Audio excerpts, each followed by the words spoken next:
Welcome to Chill Tales. Tonight, we're opening one of the most cursed pages in all of weird fiction. A story of dreams, rot, art, and a symbol that should never have been found. This is The Yellow Sign from Robert W. Chambers' The King in Yellow, a tale told in the first person as a confession written at the edge of death. Make yourself comfortable, turn down the lights, and listen closely.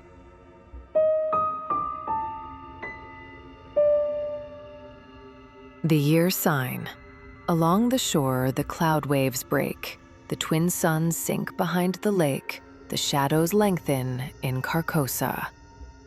Strange is the night where black stars rise and strange moons circle through the skies. But stranger still is lost Carcosa. Songs that the Hyades shall sing, where flap the tatters of the king, must die unheard in dim Carcosa. Song of my soul, my voice is dead. Die thou unsung, as tears unshed shall dry and die in lost Carcosa.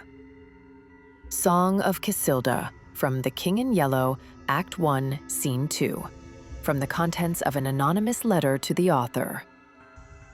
Part 1. There is no number to the things that cannot be explained. Why is it that certain chords in music bring to my mind the brown and golden tints of autumn leaves?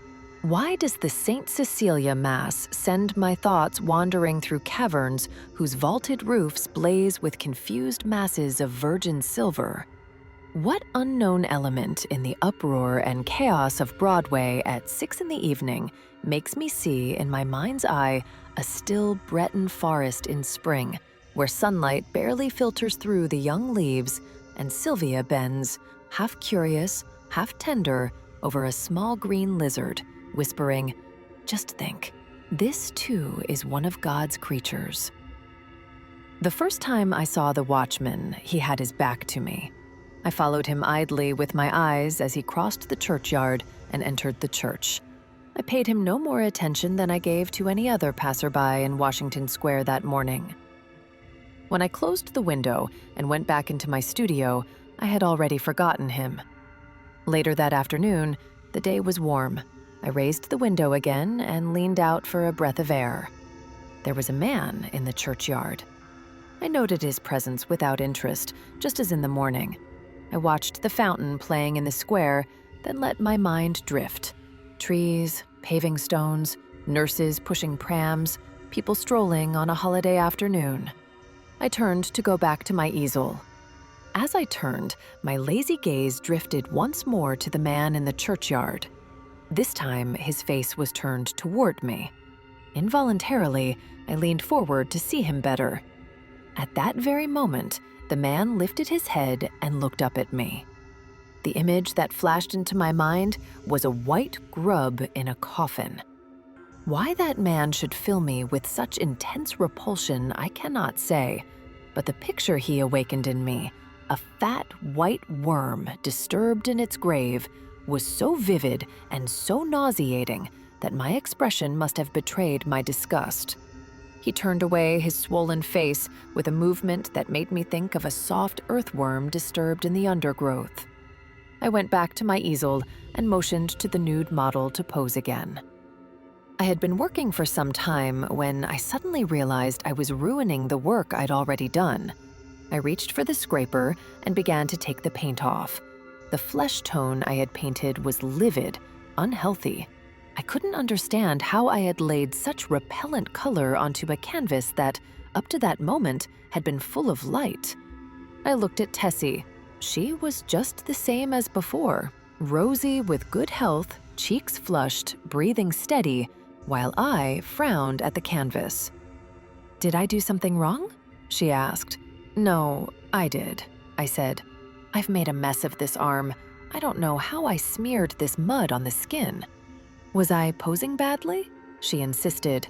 "No, not at all." "So it wasn't my fault?" "No, it's mine." "I'm so sorry," she murmured. I sent her to rest for a while I tried to clean that filthy patch off the canvas with rag and turpentine. She sat down, lit a cigarette, and leafed through the Courrier Français. Perhaps the turpentine wasn't diluted properly, or perhaps there was some defect in the canvas. All I know is that the more I scrubbed, the more that disgusting stain seemed to spread like a gangrene. I worked like a beaver, but the infection crept on from one part of the body to another. Annoyed, I tried to stop the stain from advancing, but now the color of the breast was changing, and the entire figure seemed to soak up the contagion like a sponge taking in water. I used the scraper again, then more turpentine, cursing Duval who had sold me the canvas and the paints. But very soon I understood that neither canvas nor colors were at fault. Maybe it's the turpentine, I thought bitterly. Or perhaps my eyes are still dazzled and confused by the afternoon light, and I just can't see properly. I called Tessie back. She came over, still naked, leaning over the back of my chair, and blew a puff of cigarette smoke in my face. "What happened to it?" she exclaimed. "Who knows?" I said. "Maybe it's the turpentine." "What a horrible color it has now," she went on. "Do you think I have skin like gorgonzola cheese?" No, I snapped. "Have you ever seen me paint like this before?" "Of course not." "Well then." "Yes, maybe it is the turpentine. Or something else," she said. She threw a Japanese kimono over her shoulders and went to the window. I scraped and rubbed until I was exhausted. In the end, I bundled up my brushes and hurled them at the canvas, letting loose a curse that Tessie heard very clearly. "Very nice," she said. "You swear, you act like an idiot, and you ruin the brushes. You've been working on that painting for 3 weeks, and now look at it. What's the point of wrecking the canvas? You artists, I'll never understand you." By then, I was ashamed, as I always am when I lose my temper. I turned the easel toward the wall. Tessie helped me clean the brushes, then walked away with that light, dancing step of hers to get dressed. From behind the screen, she peppered me with advice about my tendency to lose my cool. Then, convinced she had done enough to contribute to my nervous collapse, she came out and asked me to button her dress in the back, where her hands couldn't reach. "Everything started going wrong the moment you turned away from the window and started talking about that awful man in the churchyard," she said. "Yes, he must have cast some sort of curse on the painting," I yawned. I glanced at the clock. "I know, it's past 6, said Tessie, adjusting her hat in front of the mirror. "Yes," I answered. "I didn't mean to keep you this late." I walked over to the window and jumped back in disgust. The man with the swollen face was there again, standing in the churchyard. Tessie saw my expression and came to the window. "Is that the man who upsets you so much?" she whispered. I nodded. "I can't see his face very well, but he looks fat and flabby," she said. "For some reason." She turned toward me. "He reminds me of a dream. A horrible dream I had once. But then again," she added, staring at the tip of her elegant shoes, "who knows if it was really a dream?" "Don't ask me," I smiled. She smiled back. "You were in it too," she said. "So maybe you do know something about it." Tessie, don't try to fool me by saying you dream about me." "But it's true," she insisted. "Do you want me to tell you?" "Go on then," I said, lighting a cigarette. Tessie leaned against the windowsill and began to speak, her face very serious. "One night last winter, I was in bed, not thinking of anything in particular. I'd finished posing for you and was very tired. Yet for some reason, I had the feeling I wouldn't be able to fall asleep. I heard the bells strike 10, then 11, then midnight. After that, I must have drifted off because I don't remember hearing anything more. It felt as if I had just closed my eyes when I dreamed that something, some force, was compelling me to go to the window. I got up, opened the shutters, and looked out. As far as I could see, 25th Street was empty. For no reason at all, I was seized by fear. Everything outside seemed, how can I say it? Dark. Dark and ominous. Then I heard a distant sound of wheels, and it seemed to me I had been waiting for that sound. Little by little, the wheels came nearer. Eventually, I was able to make out a carriage advancing down the street toward me. When it passed beneath my window, I realized it was a hearse. At that point, I was trembling with terror. Then the driver turned and looked up at me. When I woke up, I was standing in front of the open window, shivering with cold. But the hearse with its black plumes and its driver had vanished. Last night, I had the same dream again. Do you remember how hard it was raining? When I woke up, again in front of the open window, my nightgown was soaked through. And what do I have to do with all this? I asked. You were in the coffin, she said softly. But you weren't dead. In the coffin? Yes. And how did you know I was there? Did you see me? No, but I knew you were in it. You must have eaten something strange. Cheese toast or seafood salad, I said. I laughed, but she cut me off with a cry of fear. What is it?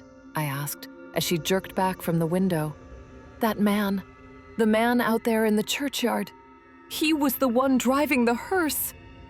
What nonsense, I answered, but Tessie's eyes were wide with terror. I went to the window and looked out. The man was gone. Come on, Tessie, I said. Don't be silly. You've been posing too much. You're tired and nervous. Do you think I could ever forget a face like that? She murmured. I've seen that hearse pass under my window 3 times now, and 3 times the driver has turned to look at me. His face was white and soft. He looked like a dead man, a man dead for a very long time. I made her sit down and drink a glass of marsala, then sat beside her trying to give her some advice. Listen to me, Tessie, I said. You need to get out of the city. Go to the country for a couple of weeks and you won't dream about hearses anymore.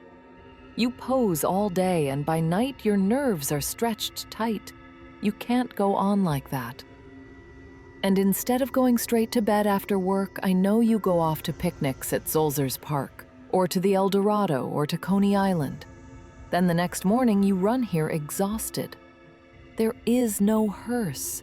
It's just a nightmare caused by too much seafood. She gave me a faint smile. And the man in the churchyard? She asked. Oh, he's just some fellow with a sickly look. As true as my name is Tessie Reardon, I swear to you, Scott, that the face of that man in the churchyard is the same as the man who drove the hearse. So what? I said. Driving hearses is a job like any other. Then you think I really did see that hearse? She pressed. Oh, I said diplomatically. If you really saw it, it's not unlikely that he was the driver. There's nothing strange about that. Tessie got up, took a perfumed handkerchief from her bag, unknotted a corner, and popped a little piece of chewing gum into her mouth. Then she put on her gloves, held out her hand, and with a bright, "Good night, Scott," she left.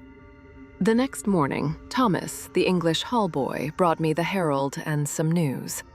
He told me the church next to my house had been sold.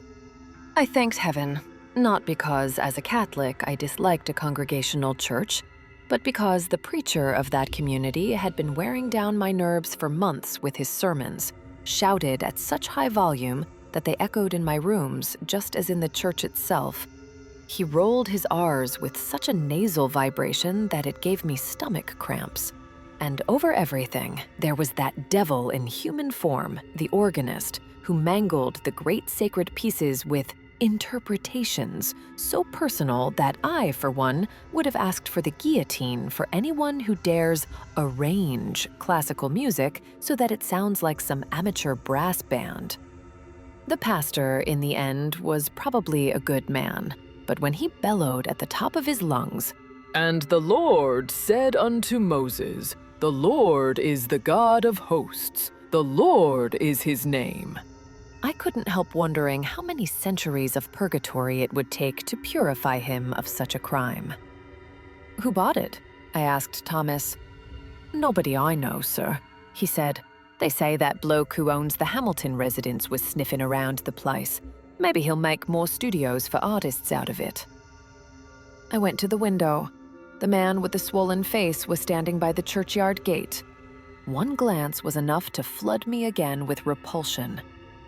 "Who is that fellow down there?" I asked Thomas. "That sort of worm, sir," he said. "He's the church's night watchman. I've had a run-in with him already. He sits there all night on the steps with that insulting look on his face. Once I even punched him, begging your pardon, sir." "Tell me," I said. "Tell me everything, Thomas." "One evening I was coming home with Harry, he's the other English hall boy, and I see him sitting there. Molly and Jean were with us, the girls from the restaurant, and he gives us such an insolent stare that I walk up and say, 'What are you gawking at, you ugly toad?' That's what I said, sir.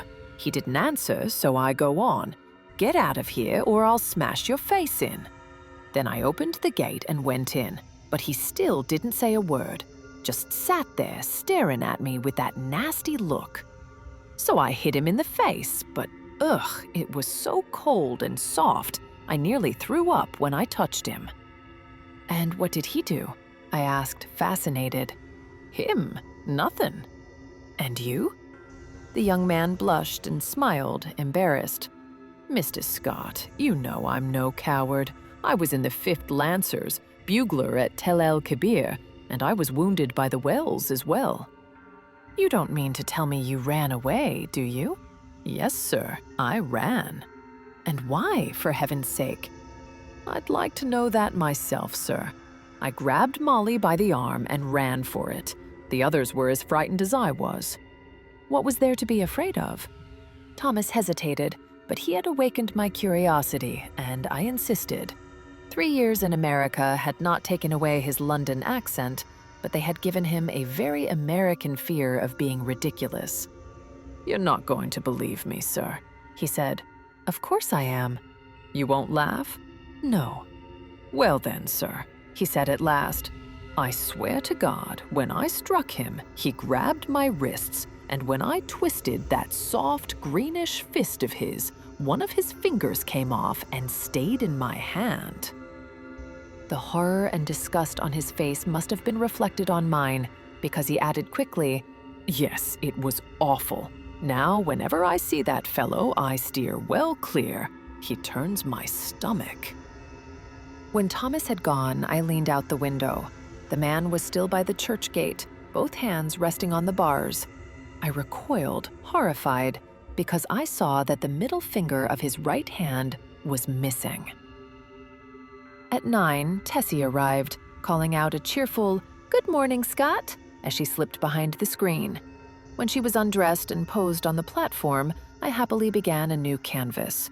She was silent while I sketched with charcoal, but as soon as the charcoal stopped scraping and I picked up the fixative, she started to chatter. "I had such a good time last night," she said. "We went to Tony Pastor's." "We who?" I asked. "Oh, you know, Maggie, she models for Mr. White, and Rosie McCormick, we call her Rosie because of that great head of red hair you artists love so much, and then Lizzie Burke." I sprayed a little fixative and said, "Go on." "We met Kelly, and Baby Barnes, the dancer, and all the others, and I got a crush on a young man." "So you forgot what you promised me, Tessie?" I said. She laughed and shook her head. "No, nothing happened. It's Ed. Lizzie Burke's brother. He's such a good boy. I felt obliged to give her a little fatherly advice about good boys, and she listened with a candid smile. Oh, I know how to handle men, even when I have a crush on one, she said, examining her gum. But Ed is different, and Lizzie is my best friend.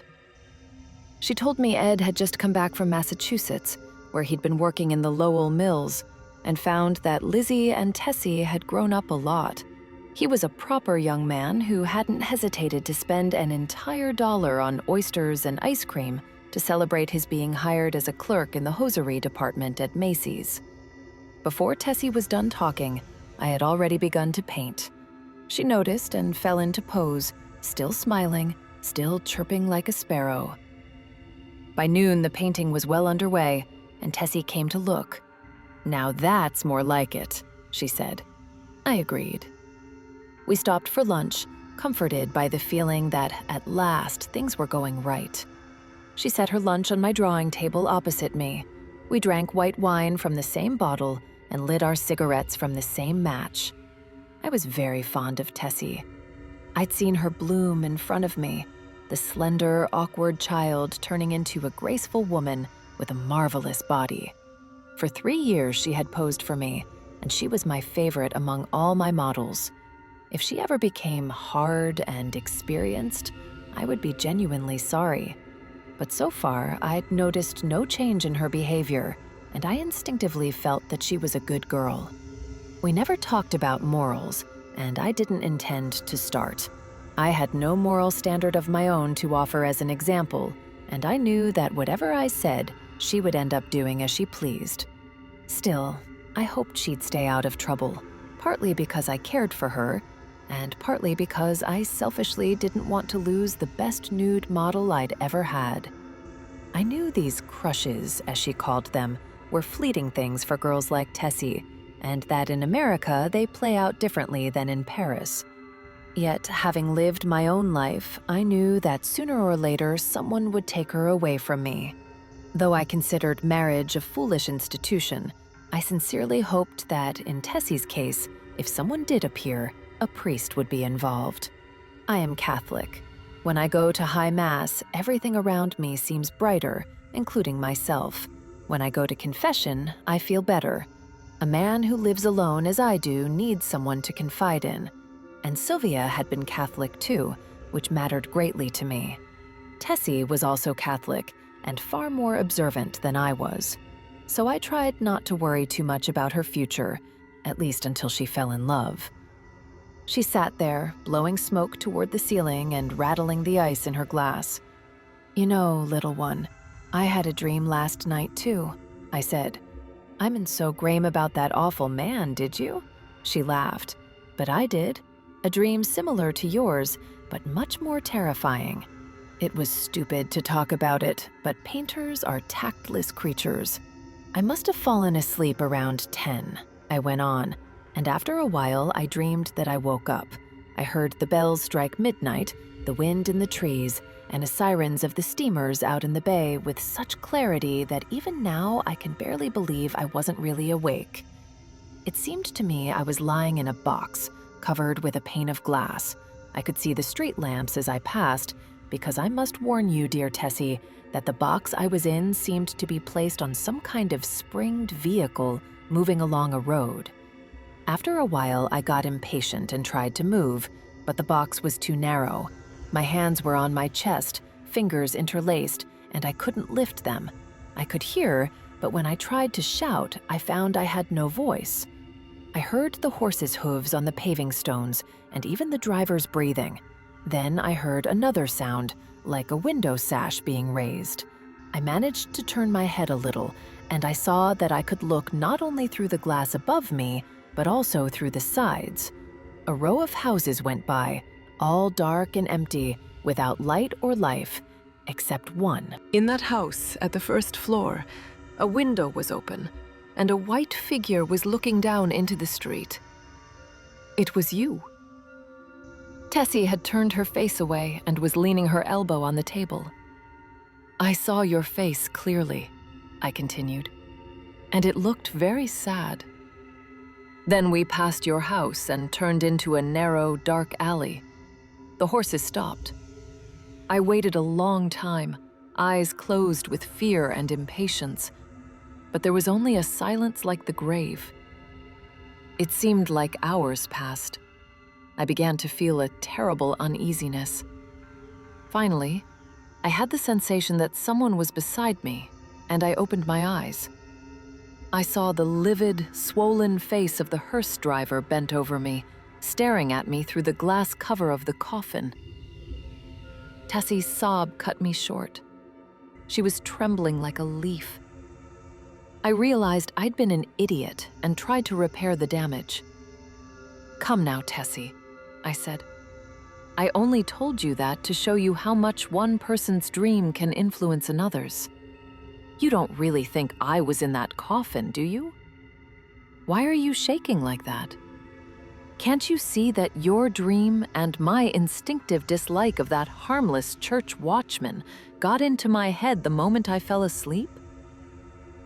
She had her head buried in her folded arms, and she was sobbing as if her heart would break. I had been a fool. But the worst was still to come. I moved closer and took her in my arms. "Forgive me, Tessie," I said. "I shouldn't have frightened you with that nonsense. But you're far too sensible, too good a Catholic, to put faith in dreams." She pressed my hand and rested her head on my shoulder. Yet she kept trembling. I stroked her hair, trying to calm her. "Come on, Tessie. Open your eyes and give me a smile." She opened them slowly. Her gaze met mine, but there was such a strange expression in her eyes that I hurried to reassure her once more. "It's ridiculous, Tessie," I said. "You don't think anything bad is going to happen to you, do you?" "No," she answered, but her red lips were still trembling. "Then what is it? Are you afraid?" "Yes, but not for me." "For me, then?" I asked, forcing a lighter tone. "For you," she whispered, in a barely audible voice. I care too much about you." For a second, I almost laughed. When the full meaning of what she'd said struck me, I turned to stone. I stayed completely still, paralyzed. Then I committed the worst stupidity of all. In the moment between her confession and my reaction, 1,000 possible answers flashed through my mind. I could have brushed it aside with a laugh, pretended I had misunderstood her, assured her that I was perfectly well. I could simply have told her that it was impossible for her to love me.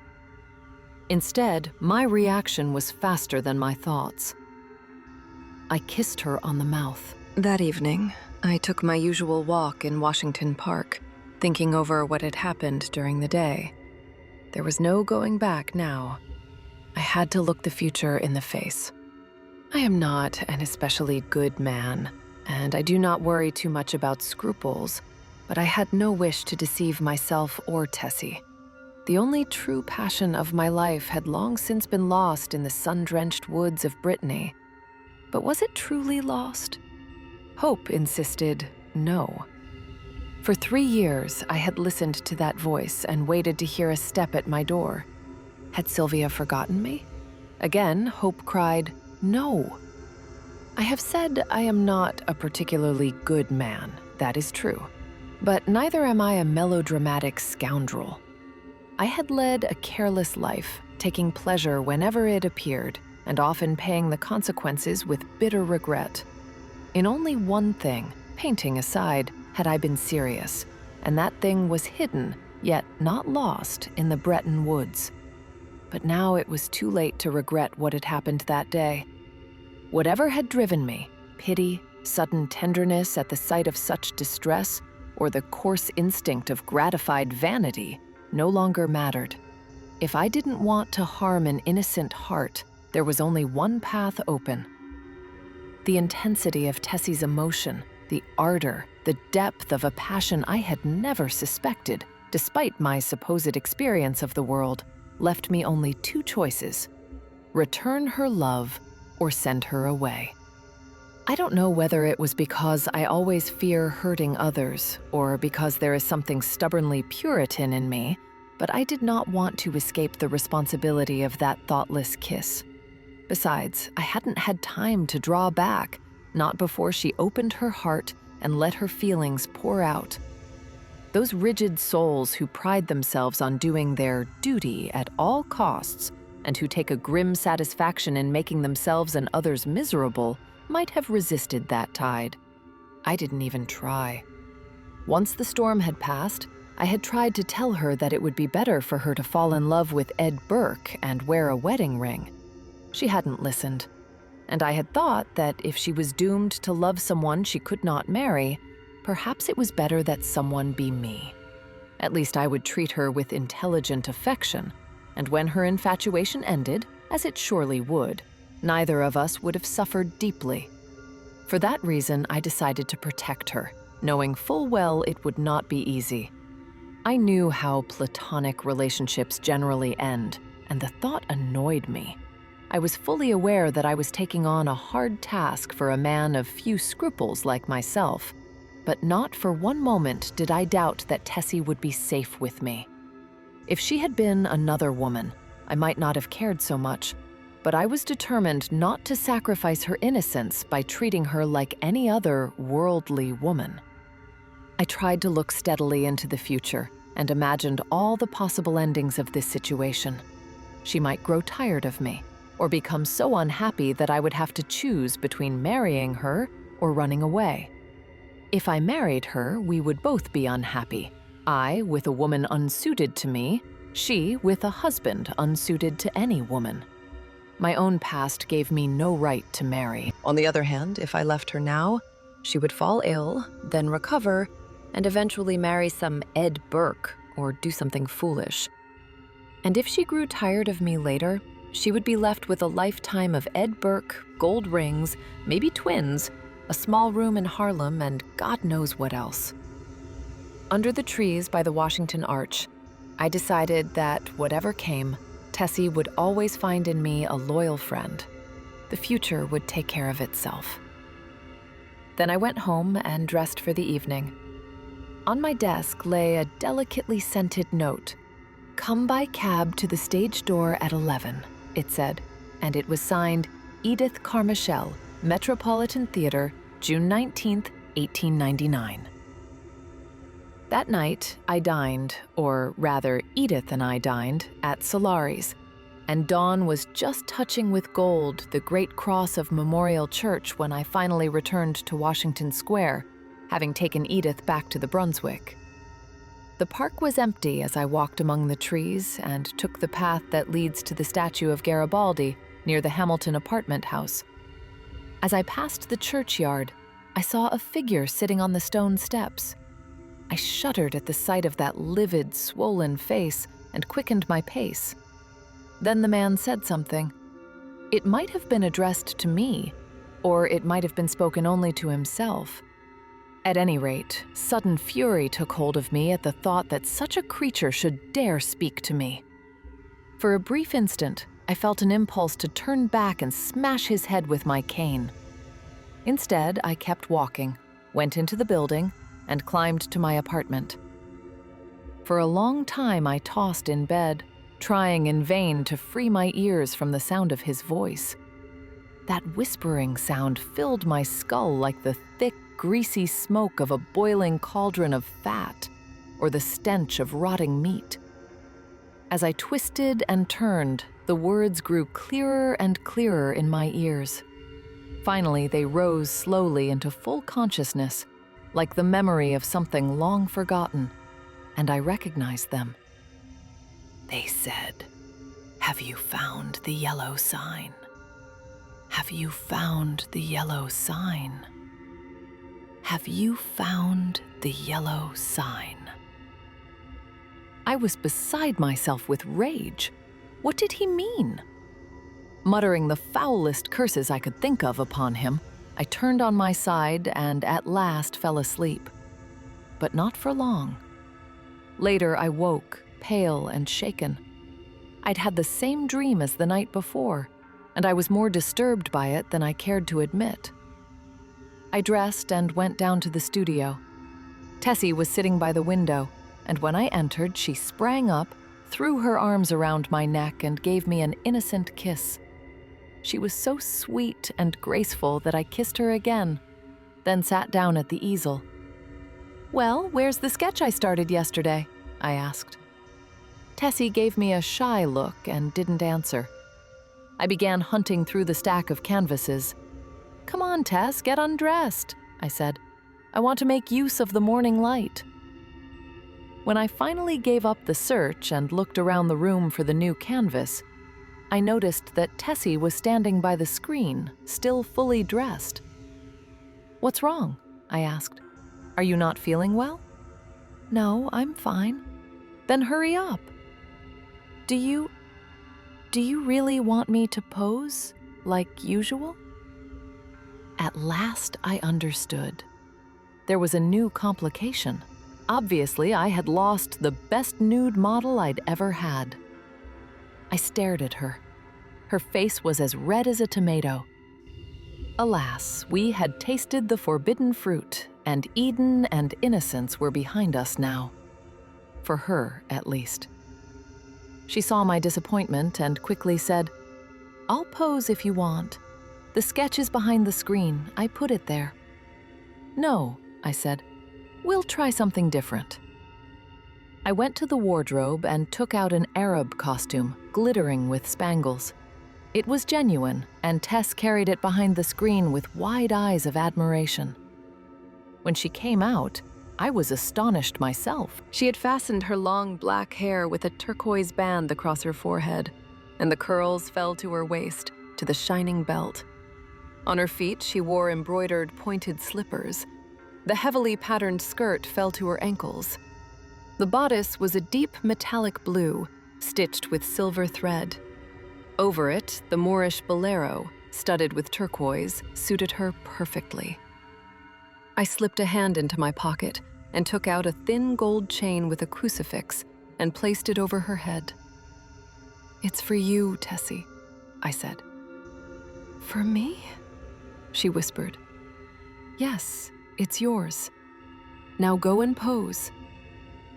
Smiling with radiant happiness, she ran behind the screen and came out with a little box labeled with my name.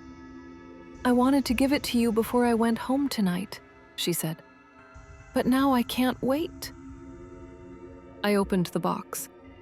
On a bed of pink cotton lay a black onyx pin, inlaid with a strange symbol in gold, a letter perhaps from some unknown alphabet. It was neither Arabic nor Chinese, nor, as I later discovered, any human script at all. "I had nothing else to give you as a keepsake," she said shyly. I was annoyed. I didn't like her spending money on me. But I told her I would prize it dearly and wear it always. She pinned it on my lapel. "You little fool," I said, "buying such a beautiful thing for me." "But I didn't buy it," she laughed. "Then where did you get it?" She told me she had found it one day as she was coming out of the aquarium at the Battery. She had checked the lost and found notices, had even placed an advertisement herself, but had finally given up hope of finding the owner. "It happened last winter," she added. "The very day I had that awful dream about the hearse for the first time." Her words brought back my own dream of the night before. I said nothing. Soon after, charcoal was flying across a fresh canvas, and Tessie stood motionless on the platform. The next day was a disaster for me. While moving a framed canvas from one easel to another, I slipped on the polished floor and fell hard, spraining both wrists. I hurt myself enough that I couldn't hold a brush. I paced up and down the studio, glaring at my unfinished sketches and studies, until finally despair drove me into an armchair to smoke and do nothing. Rain lashed the windows and drummed on the church roof. That relentless ticking made my nerves worse.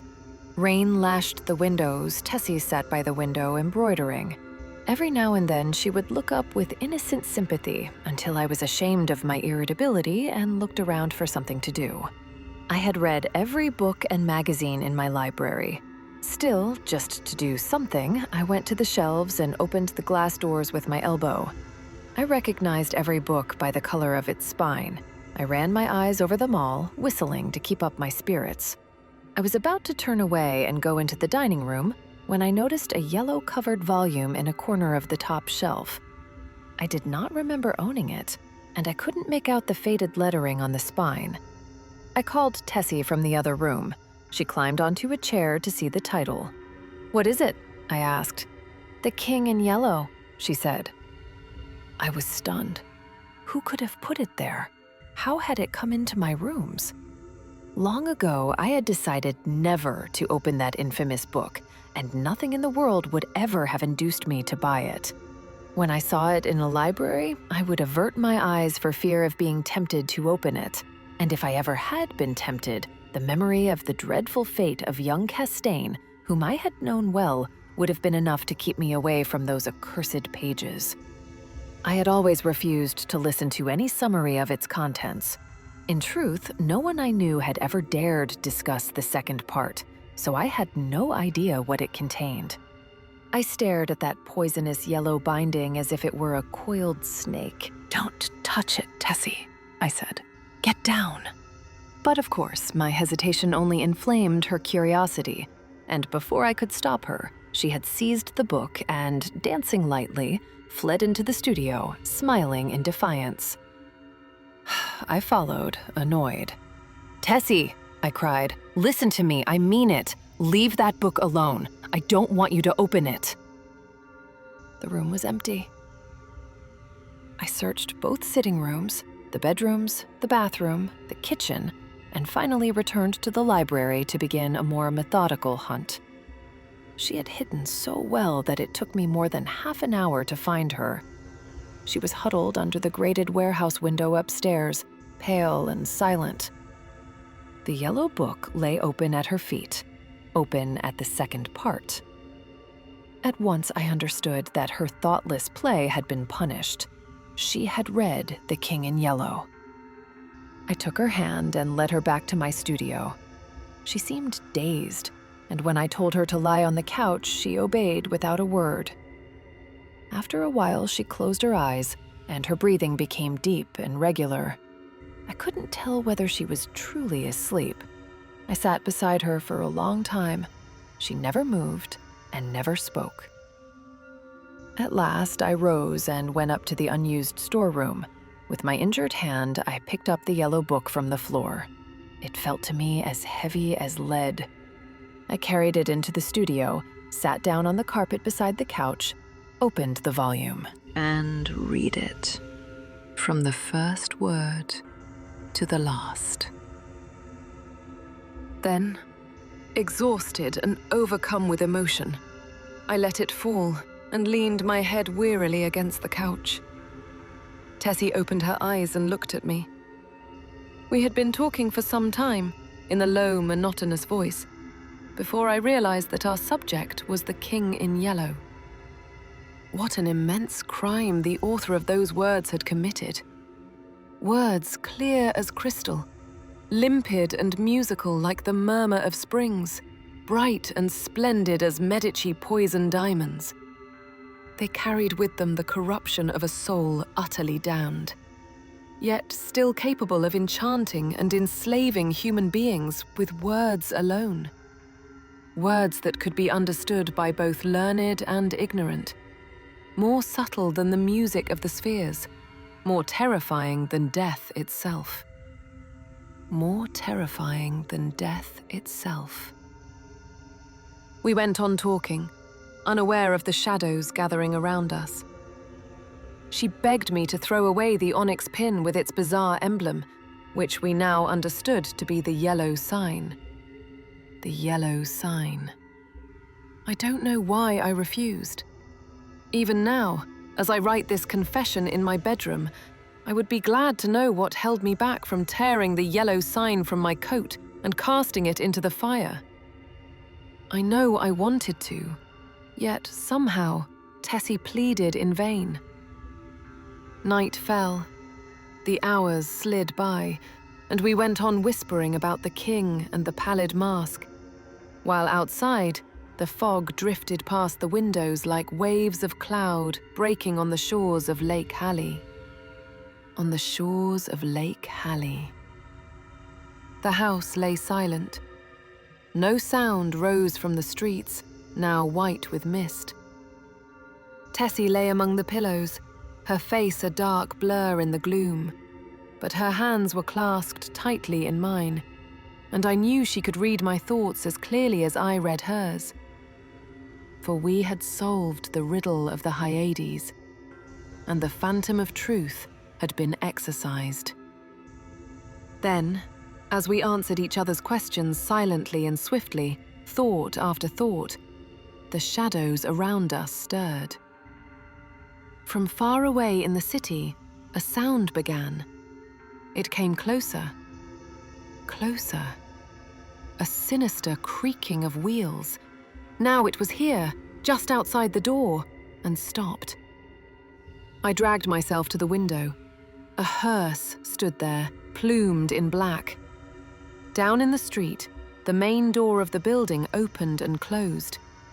I staggered to my own door to bolt it, but I already knew that no lock, no chain, could keep out the being who was coming, summoned by the yellow sign. I heard him moving slowly along the hallway. Now he was at the door. The bolts corroded at his touch. He entered. My eyes felt as if they would burst from their sockets as I tried to pierce the darkness. I did not see him as he came in.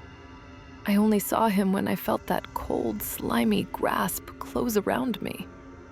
I screamed and struggled with all my strength, but my hands were powerless. He tore the onyx pin from my coat and struck me in the face. As I fell, I heard Tessie's strangled cry as she gave back her small soul to God. I prayed I might follow her at once, for I knew that the King in Yellow had opened his ragged mantle, and that only Christ could save me. There is much more I could say, but I cannot see how it would help the world. As for me, I am beyond all aid and all hope. While I write, indifferent as to whether I die before I finish, I see the doctor mixing his powders and filling his vials, glancing at the priest beside my bed with a gesture I understand all too well. Many outside will be curious about this tragedy, the people of the outer world, the ones who write books and print millions of newspapers. But I will write no more, and the confessor will seal my last words with the sacred seal of his office when his ministry is done. Those people may send their agents into ruined homes and shattered households. Their newspapers may drip blood and tears. But with me, their spies must stop at the confessional grill. They know that Tessie is dead and that I am dying. They know that the tenants of this building, wakened in the night by an unearthly scream, burst into my room and found one living man and two dead. But they do not know what I am setting down now. They do not know what the doctor said, pointing to a hideous mass of putrefying flesh on the floor. I have no hypothesis, no explanation. That man must have been dead for months. I am dying, I think. I wish the priest would. And here, the confession breaks off. No ending, no explanation. Just a dying man, a dead girl, and the rotting remains of something that should never have walked. The yellow sign has been found and paid for. The king in yellow has opened his tattered robe, and whatever stepped out of it does not belong in our world. Some doors, once opened, never close again. Some books, once read, never stop reading you.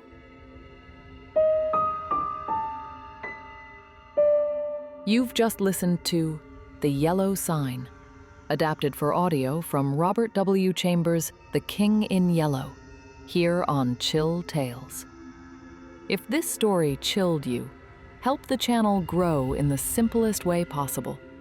Subscribe to Chill Tales on YouTube. Like this episode. Leave a comment telling me which moment haunted you the most.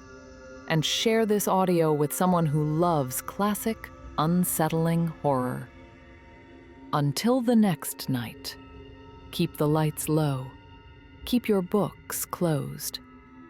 And if anyone ever asks you whether you found the yellow sign, don't answer. Good night.